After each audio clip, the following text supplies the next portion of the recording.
Hello and welcome to Lost Love Chronicles. She said I was boring. I whined at my beer. I know the expression was crying in my beer, but I wasn't crying. I saw no reason to cry. I felt bad, no doubt, but it wasn't like I should mourn anything. A guy has no need to mourn a woman leaving him. Why cry when you can just replace her? Every day I hear women complaining about the lack of good men. Funny how often I've heard, all the good ones are either taken or gay. Meanwhile, my guy friends are lamenting the lack of women who can stick to their promises. A lot of guys around have been burned badly and divorces. Something is wrong there. I guess folks just don't see how good they really have it. It is wonderful to spend years with a partner and get to know every little like and every little quirk about your lover. No, I didn't lament her wanting something else, or even someone else. I lamented her calling me boring. I think she made me boring just to dump me for it. That's misleading. She hasn't quite dumped me. She just told me she was going to date someone else because I was boring. When I was younger, I loved adventure. I kayaked with my friends around the islands off the coast and in whitewater streams up in the mountains. Once I bypassed the island day trips in favor of a nice long paddle to Long Island, 12 miles away. All I heard about was how it was too far to do safely. Funny, I did it several times without a problem. I liked to go over, camp on the beach of a state park, then paddle back the next day. This was not the behavior of a husband and father in Karen's eyes. My family depended on me, and I shouldn't take needless risks. Gone too were backcountry skiing, my motorcycle, my little Triumph Spitfire, scuba diving, mountain biking, and rock climbing. So being the good dad that I was, I started skiing carefully groomed slopes, not too steep mind you. I put my dirt bike and Triumph into storage, traded my Softail mountain bike in for a road bike, and joined a gym with a climbing wall. I drove a minivan. Yeah, a minivan. With forward grain siding. Yeah, I know, but I loved her, so screw you. After she tamed my recreation, next came the demands on my job. She didn't like my traveling. Most trips were for a day or two to negotiate deals. Occasionally I had to travel to London or Hong Kong or, you name it. I was good at swinging deals that either yielded a solid acquisition or a lucrative sale for my company. She hated the international trips, as they often lasted a couple of weeks. They always came with a nice bonus attached, so they were really good for our financial situation, but she hated me being gone. When I was made a partner, overnight travel decreased dramatically. I could fly into most domestic destinations, close the deal, and get home on the red eye. However, it took years for me to shave down the international trips. It was a catch-22. Travel a lot, make a lot of money, become a senior partner, train and manage negotiating teams to close deals for you. Pass on the travel, let someone else take the trips and bring home the booty. Watch them pass you on the corporate ladder. No one was going to pass me for any reason. I played it smart.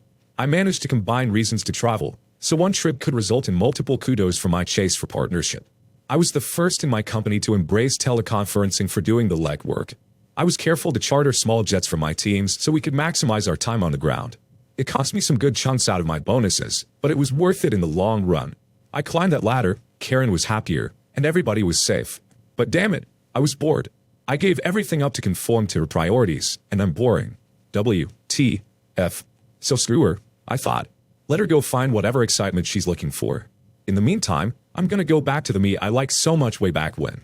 The me that had fun doing my thing. The me that defied gravity flying off a muddy slope in a weekend of motocross. The me that hopped on a helicopter to find fresh powder on a backcountry slope that took all day to ski down. The me that went back to that same slope in the summer and climbed back up. She expected me to stay home and wait for her. Remember that safety thing?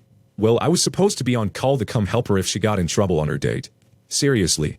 25 years of marriage following 4 years of friendship and dating in school, and all that time I thought she was smart. Well, she wasn't. I didn't agree to this shit. I wasn't going to be home for her, either on call or waiting up when she came home. Talk about boring. All bets were off. All vows were off. Along with forsaking all others went love, honor, cherish, and obey. Well, she refused that last one, and now I know why. Boring wouldn't matter if obey was in the mix. So I came home from work, changed to jeans and a sports shirt while she was showering, and was digging out my old boots when she came out of the shower. She always liked me in boots. Riding boots, hiking boots, western boots, dress boots, it didn't matter. But they all went out the window when I transfigured into safe me. I should say boring me, after all I've now been redefined. I knew I looked good in the boots though. They fit as well as ever, everything dead. I had gained weight in those 25 years, but it was all upper body muscle. So I knew those boots looked even better now that I had shoulders and a man's chest. A dab of aftershave in a great sport coat, and there was no doubt I wasn't waiting up for her. She wasn't pleased. What are you doing tonight? Nothing. Dressed like that. Who said boring couldn't have class? I was out the door before she could answer, and on the way to my weekend. The minivan started right up, and its big four-cylinder engine roared to life.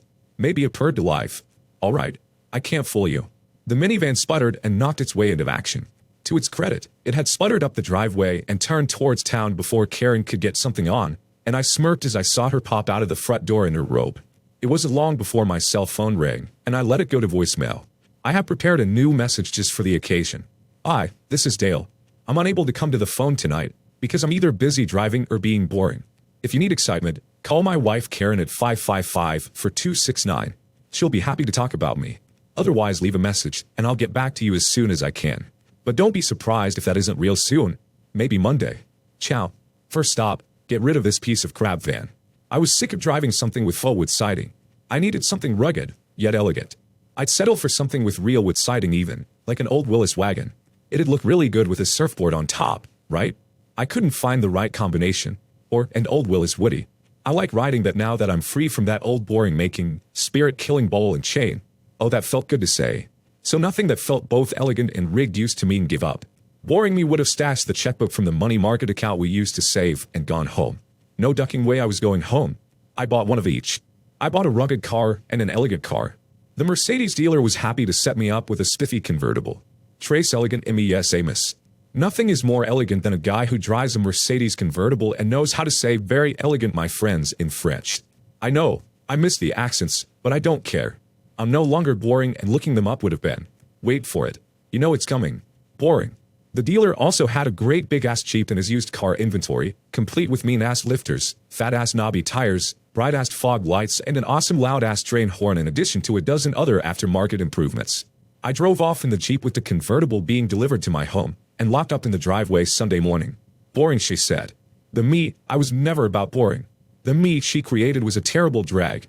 That did was history, repressed back onto his hole while I went out looking for my first dose of adrenaline. I bought a trailer and drove home. Not to the home I share with my wife, back to Mom's house. Hadn't seen Mom in a couple of months. It was time. The 3-hour drive was great as I got reacquainted with driving something with some testosterone under the hood. Mom was thrilled and had my favorite lasagna waiting. She didn't ask why I was there, or why Karen didn't come too, but she knew something was wrong. She always could read me. The next morning, I went out to the shed and took out my old Spitfire. I had stored it there all these years. My brother had driven it every so often for me to keep it roadworthy. I wasn't so lucky with the dirt bike, but I didn't need to start it to load it on the trailer. By lunchtime, I had the bike in the car on my trailer rig and a smile on Mom's face. So are you going to tell me about it? I smiled too. About what, Mom? 25 years of living your life Karen's way. You raised 3 kids while burying my son in minivans and bunny slopes. Suddenly, you come to visit without your wife, driving a beast of a truck, wanting your sports car and your motorcycle, and wearing those fine-looking boots. Like I said, Mom could read me like a book. I explained Karen's recent battle with insanity. Maybe, that girl may be crazy, but you should thank her. Honey, she set you free. Mom was right. Mom was always right. That evening, I turned my phone back on. Karen and the kids had been calling and texting all day. I put the kids into a text group and responded. Me, I'm fine. I'm at Grandma's. Your mom and I aren't seeing eye to eye about something, and I decided I needed to think. So I went to visit. Ollie, Dad, Mom is frantic. She says you disappeared, and she doesn't know why. Me, I'm not going to lie, and I'm not going to say why. It's not my place to explain it to you. All I'll say is your mom decided I am boring, so I'm doing something about it. She can tell you what she is doing. Jenny, Daddy, that isn't like Mommy. She always plays things safe. She would never do something to threaten you or our family. You should get home and make things right. Me, thanks dear, for your faith in me.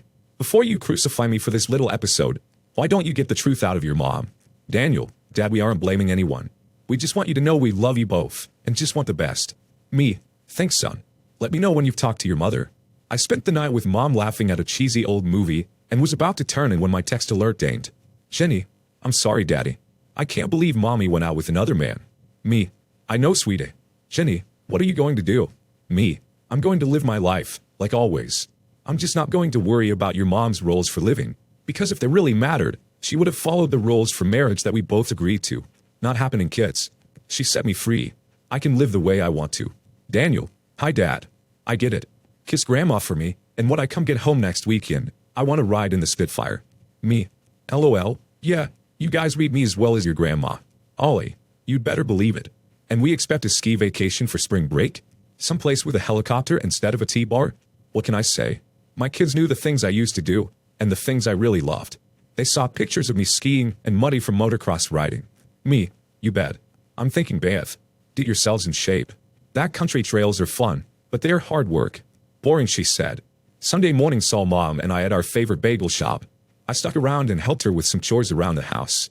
My phone dinged a text at lunch, and I laughed at the raging text from Karen. They had delivered my Mercedes. They had locked the keys inside, since I had the spares. All she could do was look at it, and it blocked her car in the garage. I'd have to send the delivery team an extra tip for that. I went home. Karen's car was there. I backed the Jeep down my driveway, parked it, and hopped in my new Mercedes and motored off, again chuckling as Karen ran out and tried to flag me down. Now she could look at my new Jeep, with its trailer load of her dual Nemesis, my Spitfire and my Kawasaki. Food for thought. At least her side of the garage was clear and she could get out. Maybe she'd leave, right? Too easy. Boring, she said. I didn't go back home. I hit a mall to buy enough clothing for a couple of days, then checked into the Hyatt near my office. I took the penthouse suite. I didn't earn all those bonuses over the years for nothing. I slept quite soundly. The next day, I went to work as usual and told my team I would be on the next trip, a junket to Hong Kong that involved 160 acres of prime industrial property. Negotiations had stalled, and this seemed to be as good a time as any for me to go flex some boss man muscle. My team was thrilled. They had assembled 3 other possible acquisitions to look at while they were there. Why wait? I asked them when they showed me their preliminary studies on the sites. We go to look, but be prepared to buy. Alert our counsel over there we are coming in guns hot, and they need to be ready to crank out some serious paperwork. Pack for at least a month, people. If you can't do that, make plans to tag team with members of Ian's group. Feel free to fly your families over to see you at least once while you're gone. I don't want any divorces over this push. As a matter of fact, I'll spring for hotel, airfare, and expenses for them to go along for the entire time if you choose. I'll even spring for some sightseeing. I want you happy, hungry, and effective. A month, boss. Maybe more. I plan to visit Sydney about that hotel group and Buenos Aires before we come back. I'm sending Ian to Seoul and Mumbai while we are in Hong Kong. We have a unique opportunity to make some serious money here, people. Nice to see you back, boss. Carter Douglas, my heir apparent as hotshot negotiator, grinned at me. I grinned back and grabbed my favorite numbers fanatic by the elbow. Kim, a word with you, please. I ushered her into my office, instructed my secretary to hold my calls, especially from my wife. She nodded, and I closed the door behind Kim and I. Here's your big chance, Kim. We're going to be working fast and with no margin of error. Most of what we buy, we will be reselling right after we arrive home, and each purchase or sale has to happen without a hitch and in time. Some of our acquisitions are trash, but will be attractive to sellers who have things we want, so we will unload some to get others. We will also be making some stops to open new markets for some of our product lines. Those will not be deals that will benefit us short term, but will yield long-term profits that will open eyes of the other partners, the people who will move you up from that junior associate position to something much more lucrative. This is your big moment, so I want you near at hand 24/7 and ready to support any argument or claim I make before and make it. 24/7? Does that mean? I smiled. Karen, dating other guys. Does this mean I get to sleep my way to a partnership? No. One woman betraying me at a time is one too many. You'll have to work your way up like anyone else. You know you want to have me. It was true. She was a walking wet dream. Lean and live, with legs that curved only where they should beneath that luscious bum. And those plunging necklines were a constant reminder of how creamy and soft her delicious mangoes looked. Indeed. But you work for me. So no, not going to happen. But you're going to be right at hand and at my business-related beck and call on this trip. You'll pick me up in a limo Friday morning. Dress as sexy as you can. Even if I'm not, I want my wife worried that I am sleeping with you. When you arrive, come to my door to get me. When you order the limo, ask for Jan to drive, and tell her I need her to wear the uniform with the short shorts. I want my wife jealous as hell when I leave. My team was motivated. My wife was frantic to see me. My kids were furious with my wife. Kim was horny, not for me, but to get a promotion. Well, maybe for me too, but I had drawn that line in the sand. I went to the airport to hire a play. I thought maybe I'd jump out of one. Don't be silly, I wasn't going to kill myself. If I was going to go back to the thrill seeker I have been in my youth, I had to get off my bum and grab a dose of adrenaline. It was awesome. I rented the cameras for me and my jump partner too, to document the stunt. I posted it on Facebook and enjoyed an awesome night's sleep. The next day my phone was filled with missed calls and texts from the kids. Karen raged. The kids raved. Notice served. The real me was back. Boring, she said. I really didn't want to see Karen. So, I slipped home while she was at work and packed my stuff. I headed to the airport and caught a late flight to Chicago. There was no pressing reason to go, but I did have some prospects on the back burner that might prove useful. It turned out to be a profitable couple of days and kept me out of Karen's reach until the big trip. I got in very late Thursday night, and the house was dark. She finally came home at 2 a.m. and didn't even know I was there. Fortunately, she was alone. I would have had to confront her about bringing her toy boys into my home, but this way I didn't have to see her until I was ready. I was charged for it too. I was up early and had my refreshed luggage packed and by the door. I made myself a manly breakfast of steak and eggs and had ZZ Top on the stereo in the kitchen. I was in a perfect-fitting pair of gabardine casual slacks with a new stylish sports shirt Todd's Karen had not seen before. Dressy Comfort seemed perfect for the 18-hour trek to Asia, and I made Dressy Comfort look good. Karen made her way down the staircase, drawn by the smell of my coffee. I make great coffee. First sucked. Oh my God, Dale, you're home. Honey, why didn't you answer my calls? I have been worried sick. Yeah, the kids told me you were worried. No need. I'm fine. I'm just doing as I please. Oh no you don't, mister. I get a better explanation than that. It's a perfect explanation. Last week you told me you were going to do as you pleased, and I couldn't stop you. So I figured, if wifey dear is going to do as she pleases, I might as well do the same. If it's the new us, I can live with it. I never said you could do just anything you wanted. I said I was going to. Go out with other men. Okay, I get it. But I didn't want that. So it follows, if you can make a choice that big in spite of my wishes, there is no reason for me to consult you on mine. There certainly is a reason. You have a family to be responsible for. A husband and father has no reason running around on a motorcycle or racing little sports cars. I thought we settled that years ago. We did. But we have also grown older and our situation has changed. Karen and I gave up all those things for you and the kids. I drove a minivan for crying out loud. I skied bunny slopes with the family. I hadn't jumped out of an airplane for years until this week. You said I was boring. Shit, that's because I was bored. Now the kids are gone, they have huge college funds to finish school, and here's a big surprise neither you or they know about. They each have a trust fund that matures when they graduate college. They have enough money to go to grad school and put a down payment on a nice house wherever they live. Face it, the kids will be fine no matter what happens to me. Were you? So, if the chute doesn't open and I die doing something awesome, I'll die with a smile on my face, and they'll be fine. And me? You know I have a stake in your future too. You have a wife. Karen, I hate to break it to you, but no, I don't think I do. What? Now just hold on, Dale. That's a pretty big leap. We just started exploring this whole thing, and you already think I don't think anything. I know I don't matter that much to you anymore. If I did, you never would have given me that ultimatum. You think I'm boring? Okay. That's easy to give up. I've got some fun to have. I gave up a lot in the name of being a family man. But the family man isn't exciting enough to keep his wife from resting her head on someone else's pillow. The doorbell rang just in time to save me from another salvo in this ridiculous discourse. Jen stepped in with Kim right behind her. The two brought in 4 of the finest legs you've ever seen. Did I mention how good I looked in gabardine? I looked even better with a tent in my gabardine. Jen greeted me with a hug and a kiss, and moved to start shuttling my 4 suitcases to the limo. Kim handed me a dossier and started rattling off numbers of where we were in our negotiations. She rattled off the project names and locations, which had Karen's attention completely. On call? Sydney? Buenos Aires? How long are you going to be gone? A couple of months, I expect. Plenty of time for you to explore before you are too old. Do me a favor, though. Don't let them into the house. Karen launched a series of pleas that would have made a public TV telephoner proud. She had reason after reason I needed to stay, and that we needed to talk about how our relationship had evolved and where we were going. I stopped her there. Honey, wrong tense. Our relationship isn't going, it's gone. And right now, so am I. See you in a few weeks. I didn't hear a word of her gibberish as we walked out to the car. But I did manage to crack a smile at what she said when she noticed my Jeep, my Spitfire, and my convertible parked in front of the garage doors.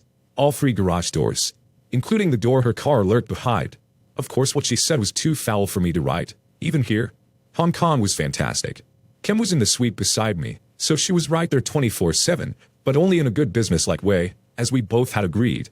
She was hot on the numbers, and we managed to close all the deals expected and set up others for follow-up teams to come back and close in a month. We were also quite successful in Australia, and wound up with an agreement in principle to acquire the entire hotel group. Again, a closing team would have to return in a month. We scouted additional acquisitions and went forward to Argentina. Again, I was able to reach agreement with a motivated seller, and the team was able to put other projects on our corporate radar. All this time, I remained chaste and true to my marriage vows, hoping upon hope to return home to find a desperate to reconcile Karen. Yeah, bullshit. Karen may have gone a bit insane, but I still loved the crazy woman. I really wasn't ready to throw her back. So, I took her ultimatum as a declaration of an open marriage. There we stay married, but screw anyone we want. No problems. Carrie Moore was an old friend on college, who had become a professional buyer for rich tourists in Hong Kong. She spent a day taking my team around town, shopping the famous markets. She sent me to a fine tailor before our 12 days in town were up. I left for Sydney with several new suits had made to order, and we spent the night screwing each other senseless. It was just what I needed, a woman I trusted, a classy hotel suite in an exotic city, and unbridled lust. I felt guilty for about 10 minutes, which was how long it took me to remember Karen wrote the rule book I was now using. Boring, she said. I realized I had not ever been boring. I had, however, been bored. Carrie was not boring. And from the way her body quivered and shook when she climaxed, I could tell she wasn't bored with me. When we broke camp in Hong Kong and moved to Sydney, we hired a tour guide named Sydney. I enjoyed the sheer delight of touring the beautiful city during the day and the willowy brown-haired beauty by night. I'm not being redundant when I say I enjoy being in Sydney. Rio was an equally target-rich business environment. We didn't do quite as well as our forays into Asia or Australia, but we managed to justify another month abroad. And speaking of abroad, I meet a hot Latin divorcee that taught me a thing or two about tango, both upright and horizontally in bed. As we wrapped up our deals, I set my team back one by one on commercial flights, first class. I took a lease jet a couple of days later, where the flight attendants initiated me to the Mile High Club while simultaneously introducing me to the etiquette of the threesome. I had a great trip, but I wasn't done yet. Boring. Yeah, well, you get the picture. Before going home, I took my Rio tan body skiing in Canada. I met my kids at Banff before Christmas. Why not? They were finished with finals a week before their mother expected them home for the holiday, so there the skiing was awesome, and involved steep drops on powdery slopes reachable only by helicopter. I spent my nights partying with my kids early, in drilling the lights out of a voluptuous blonde housewife who I met the first night in the bar. When she told me her tale of woe of being traded in for a younger model by her husband and not knowing which way to turn, I hired her. I gave her a generous housing allowance and offered to pay her moving expenses to become my newest personal assistant. Of course, that wasn't until our third night sleeping together. Every night she had screamed her climax in different languages, and when she went Russian on me with her sixth language in 3 nights, I decided that her translation skills would be a valuable asset to our growing international interests. Of course, hiring her meant no more sleeping together. My business ethics were not thrown over when my cheating wife trashed our marriage ethics. Besides, the week in Banff was almost over anyway. We flew home a couple of days before Christmas. The kids went home to see their mom. I checked into a hotel near work. I didn't plan on dealing with Karen and jet lag at the same time. I did manage to buy a condo as a Christmas present to myself, and went to spend Christmas with my wife and kids. My cars were still parked there, in front of the garage. There was a little Cooper convertible parked in front of my Spitfire. I was sure Karen was going to be pissed, but she wasn't. She greets me like nothing had happened. Maybe I wasn't boring to her anymore. I did Christmas. I enjoyed her feast. I helped with dishes and took the obligatory garbage out to the garage. I pulled the Mercedes and the Spitfire into their bays. Then I left in my Jeep. The phone rang. I had hoped we might both enjoy a Christmas truce. We did. You could stay a couple of days for the kids' sake. I did. I slept in the guest room. The day after Christmas I took the cars one by one to be washed. Leaving them in the weather for 4 months may not have been the best move for the cars, even if it had been a daily reminder to Karen that things had changed. I parked the Spitfire in the garage, intending to garage both the Jeep and the Mercedes at the condo. The second day after Christmas, Karen resumed hostilities. Her boyfriend came over for lunch. She smiled smugly. I went upstairs and grabbed my bag and returned to full-scale war. The kids were furious with Karen, and she wasn't prepared for their fury. I guess she saw things going differently. They might have too, except it was Christmas. I stopped them to say goodbye, and they did. They said goodbye to Karen instead. We threw their bags in the Jeep and headed downtown. There was plenty to do in the city for New Year's, and we were going to have some fun. We did museums by day and clubs by night.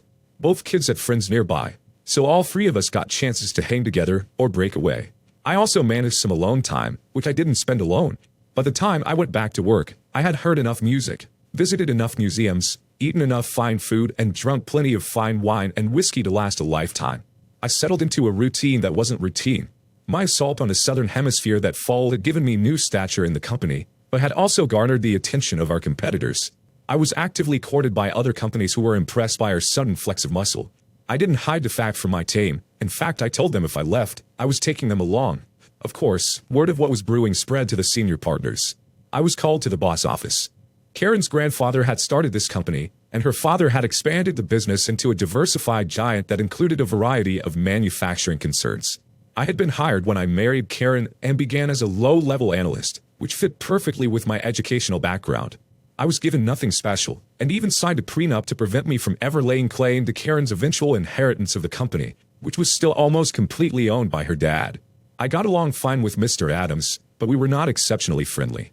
He preferred to stay personally detached from his employees, even his son-in-law.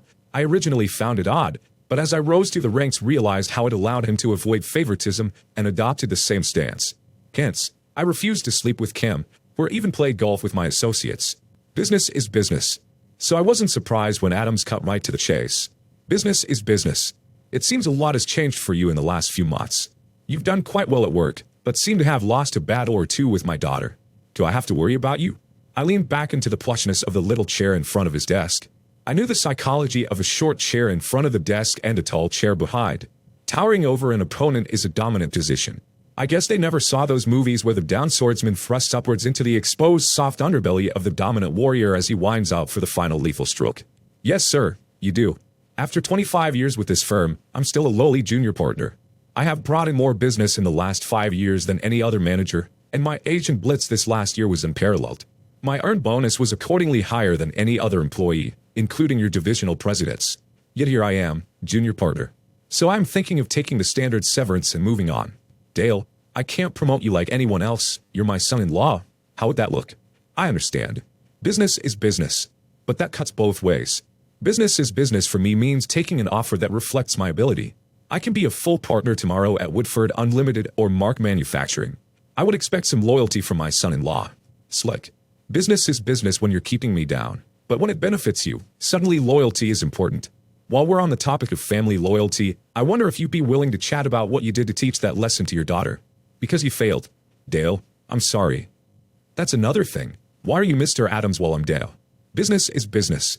I deserve the same degree of respect that you expect. Very well, Mr. Carter it is. Dr. Carter. Remember, I defended my thesis for my PhD in economics last May. Very well, Dr. Carter it is. I'm aware of my daughter's actions and am not pleased. We have spoken, to put it mildly, and, well, at the moment she is not speaking to me. My philosophy sucks.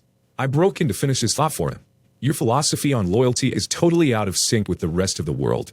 Your business is business thing is just an easy way of dealing with a workforce that views you as a cold-hearted boss with the personality of a dead fish. Tell me, is it wise to keep your top producer down just because he is your son-in-law? I don't see much reason not to peddle my skills to another firm. Long story short, the arrogant son of a witch told me to go ahead and do my worst. I did. By close of business, everyone on my team as well as Ian and his team had tendered resignations. You never saw someone backpedal as fast in your life.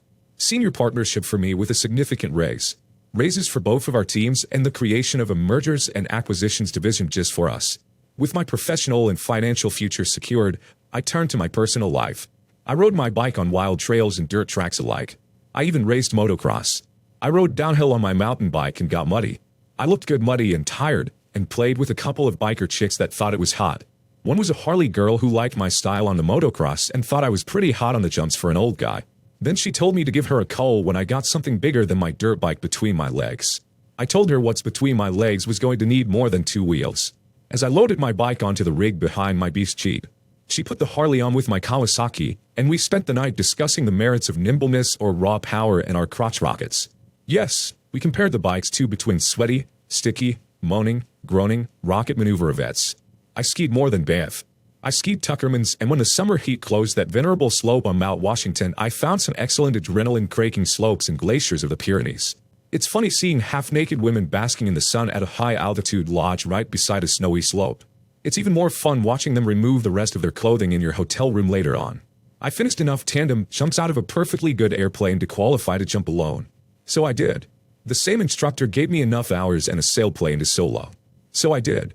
She was so excited having a student Cinder earn both solos in the same month, she let me duo with her. We jumped naked and drilled on the deserted beach where we landed. We couldn't figure a way to do it in the sailplane, since the seating was back to front and the seats were in the way of Hanky and Panky. So we jumped back to the beach again. It was hot the first time, so why not an encore? I posted everything on Facebook, and my page was filled with comment activity from our friends and family, especially the kids who weren't speaking to their mom any more than I was. I wasn't at all. She tried to corner me, but you can't hit a moving target like you can a boring one. Boring me? Uh-huh. Kiss my boring bomb. After every post, my phone rang. I didn't block her number, I just didn't answer. She tried to catch me at work, even using her father to request my presence so we could talk. He didn't try that again after I threatened to defect to Woodford's if he ever tried that again. He had to restrain her in order to allow me a way to leave without her molesting me. Some people's children. Then the full court press began. Aunts, uncles, cousins, brothers, sisters, pets and grocery boys all seemed to be in favor of giving her another chance. Everyone makes mistakes, you see. So I put them into my shoes. I told the women to take their clothes off and lie down right where they were, then spread their legs and get ready for me to rock their world. After all, if mistakes like that were so easy to make, so lightly considered, and so easily forgiven, I should be able to make a few of my own, and might as well start with someone who understood the process so well. I told the men to bring me their wives, girlfriends, mothers, or of-age daughters for the same reason. They were a bit shocked, but saw my point. I'm sure some would never speak to me again. That's not a bad thing. Still, I was getting sick of the dime store advice, and it was bringing me down. So I left. I took my team back on the road. They were thrilled, as they had a bowl on our first rampage buying Asia and Argentina. This time we hit Brazil and Argentina. Then we went back to Hong Kong. We did so well, we leased space and opened the first international office of the firm in Asia. Karen's dear daddy had nothing to object to, since we had made enough rain there to need a continued presence. So guess who was named as vice president for operations in the Southern Hemisphere? Yours truly. I installed Ian in Argentina, and Kim in Australia, and our division's business took off. I never went home. Karen wanted to follow me, but the kids talked sense into her. I didn't want her, and somehow she accepted that. I sent the Spitfire back to Mom's along with the bike. I gave my son the Jeep and my daughter the Mercedes. I gave Karen a divorce and Carrie an engagement ring. Yup, I had no intention of spending the best times of my life alone. I wanted a good woman by my side. Besides, she loves to skydive. So, I got it all. Adrenaline, a happy home, a new start, my integrity, and a shitload of money, 'cause damn, it's there to be made in my new part of the world. If Karen had just come to me and said, I'm bored. Let's find something new and exciting in our lives, I would have been thrilled. I was bored too. We could have skied together. It would have been a rush teaching her and taking her along. We could have traveled. We could have rafted rivers safely or ziplined through Cambodia with little risk and plenty of rush. I would have done anything for her until she threw me over for someone else. I couldn't stomach that.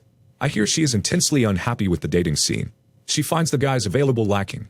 She is jealous of the fact her dad loves the shit out of me for moving away from her because we are making his company obscene amounts of money. She regrets what she did, but knows she can't go back. Carrie makes sure that everything she gets in a helicopter with ski boots on, or straps on a parachute. But my ultimate adrenaline rush is going to bed with her every night. There isn't anything Carrie won't do in bed, and there isn't anything she hasn't enjoyed that I've done with her. I know, because once we have done it, she wants it again. That never happened with Karen, even when we were young and things were good. But we have never spoken since that day her dad had to restrain her so I could leave unassaulted. I'm sure she would like to talk, but she knows how little I want to do with her. One day, I suppose one of the kids will get married, or have a grandchild that I will be eager to go meet. Karen will surely be there, and I will finally have to interact. But I'm not worried. When that time comes, my Carrie will be there by my side. No, she won't have to protect me. She'll be there to make sure I'm not too boring, or bored. Dear listeners, please share your thoughts in the comments section and don't forget to like, share and subscribe.